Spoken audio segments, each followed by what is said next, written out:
बुंदेलखंड से दूर चंबल की घाटियों के किनारे बसा था एक छोटा गांव सूरजपुर। वहीं एक अनाथ लड़का रहता था, करण। गरीब था लेकिन मेहनती और ईमानदार। उसी रोज की जिंदगी बस यही थी, दूसरों के खेतों में काम करना और रात को खाली पेट सो जाना। एक दिन तपती दोपहर में करण खेतों में बैलों के साथ हल चला रहा था। पसीने की बूंदें मिट्टी में गिर रही थी। तभी उसका दोस्त रामू आया और बोला।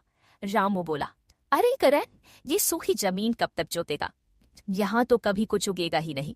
तेरे नसीब में बस गरीबी है। करण बोला, रामू, मेहनत करने वालों की किस्मत देर से खुलती है, पर खुलती जरूर है। रामू हंसता हुआ चला गया। उस रात करण अपनी झोपड़ी में भूखा लेटा हुआ था। तभी उसकी बूढ़ी दादी बोली, बेटा, लगता है भगवान ने तेरी तकदीर बिना दीपक जलाए लिखी है। करण मुस्कुराया और बोला, दादी, दीपक भगवान नहीं जलाता, इंसान खुद जलाता है। मैं भी एक दिन अपना दीपक जरूर जलाऊंगा। अगले दिन लकड़ी काटने के लिए करण जंगल गया। जंगल के बीचों बीच उसे एक पुराना शिव मंदिर दिखा। मंदिर वीरान था। अंदर एक टूटा फूटा दीपक रखा था।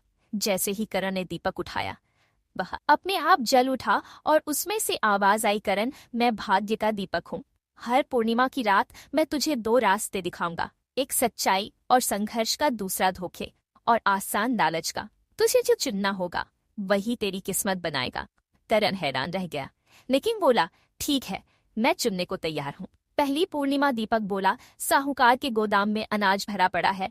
तू चाहो तो चोरी करके अपना पेट भर सकता है, या फिर पास के पहाड़ पर चढ़कर वहां छुपा प्राचीन औषधि का पौधा ला सकता है, जो बहुत कीमती है।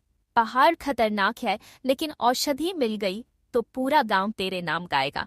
करण ने पहाड़ का रास्ता चुना। मुश्किल से चढ़ा, हाथ पैर छिल गए, लेकिन औषधि लेकर लौटा। गांव वालों ने पहली बार उसकी तारीफ की।